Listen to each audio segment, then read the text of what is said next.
Simba na Yanga ni wafanyabiashara. Ni mipira ambayo unaweza ukayajua matokeo, lakini mpira ukao umechezwa nje, kwa sababu si mpira halisi, ni mpira wa maigizo. Utuambie kwanza maswali ambayo watu wengi wamekuwa wakijiuliza ni je, kwenye mpira kuna uchawi? Kwenye mpira kuna uchawi, lakini pia uchawi unafanywa na mistake za wale wanaoenda kuupokea ule uchawi.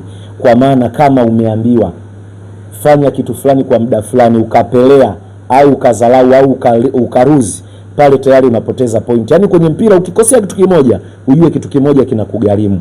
Lakini Simba na Yanga ni wafanyabiashara.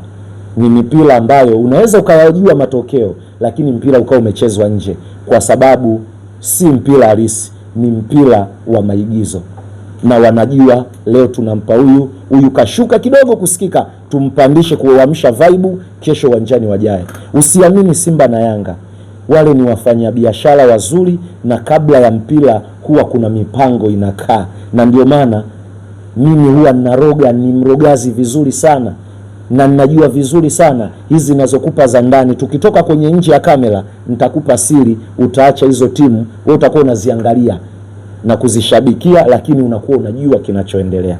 Lakini dokta, tunaona wachezaji wanapambana, mwisho wa siku mpaka wanafunga magoli. Sasa hii mipango inakuaje dokta? Una akili timamu? Kabisa. Timamu kabisa. Una akili timamu? Kabisa. Vizuri kabisa. Ndio dokta. Wale wanaoigiza analia, yule huwa analia au aga anapakwa maji anaonekana machozi. Lakini dokta, mpira mtu anaigizaji, tunaona kabisa mtu anapiga mashuti, kipa anapangua. Una akili timamu? Ndio dokta. Kitu ambacho ni cha uongo na utakiwe wewe mtu wa pembeni ujue ni mpira. Ila kabineti inajua, kwa sababu mpira una ushawishi na una nguvu. Wakijua mnaigiza, unaweza ukaleta ukahatarisha amani ya nchi. Lakini wenyewe wanajua michongo. Uwezi kujua na uwezi kunielewa au shabiki wa kawaida mpaka uwe kwenye mifumo. Ukiwa ndani ndio utajua humu ndani tunakulaga mchele au tunakulaga ugali. Ila wewe ulioko nje, angalia nyumba ina fensi, ni nzuri, ina vioo. Hiyo kodi ielewe sana. Usiamini mpira wa Tanzania. Kwa mantiki hiyo Dr. Taz Genius anataka kusema Simba na Yanga wote lao moja. Ni wafanyabiashara vizuri, wanakula dina pamoja, yani wale hata mademo wanashare pamoja.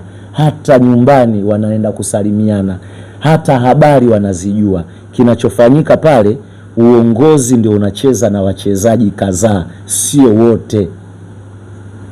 Kivipi hapo dokta? Uongozi ndio huwa wanacheza na wachezaji kadhaa, sio wote. Ina maana mpaka unashirikishwa jambo huko kwenye mfumo, ila wengi wanaelewa mfumo mpaka uwe ndani ya mfumo. Dokta, unajua umeniacha na maswali mengi kweli kweli. Lazima nikuache na maswali, kwa sababu mimi kumbuka ni mganga, na na watu ambao ni Simba na Yanga nilishatakaga kuwapoteza, kwa sababu tayari mimi nilikuwa najua na kitu bie, lakini kilichofanya kwa sababu ilitoka amri juu vitu vibadilishwe. Sasa hapo kuna mpira, kwa hiyo mimi nitabaki kuwa mwangaliaji. Ila ukiniambia timu fulani kama za Ulaya nitakwambia ni wa kweli, ila Tanzania bado mpira wetu tunacheza nje, ndani tunakuja kumalizia. Dokta, mashabiki wa soka Yanga lialia, Simba lialia, mbona nataka kuwapotezesha imani tena? Kwanza hao wanaolia kwa ajili ya mpira hawana akili. Cha kwanza hawajielewi. Cha tatu inatakiwa walilie familia zao na mama zao. Hao wanaowalilia wangekuwa wanajua mapenzi sawa, ila usipende kitu ambacho ni mpira kinachezwa na mtu mwingine kuliko mama yako, baba yako au familia yako. Hawa wanalialia, inatakiwa wapimwe akili, wana matatizo ya kisaikolojia, hawako timamu. Kwa kifupi unataka kuambia achana na masuala ya Simba na Yanga, washabikie, wasiingie kwenye damu. Wataingia kwenye damu alafu wanayoyategemea sivyo kama wanavyoyajua, yako tofauti kidogo. Kwako ni shabiki wa timu gani? Mimi ni shabiki wa timu zote zinazofanya vizuri.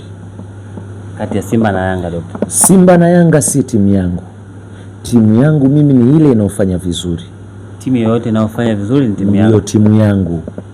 Okay, Dr. Taz Genius, si tukushukuru kwa kweli, umeweza kuzungumza vitu vingi sana kwa siku ya leo, na imani mtazamaji wa Bongo9 Rich Media pamoja na bwana shachoga.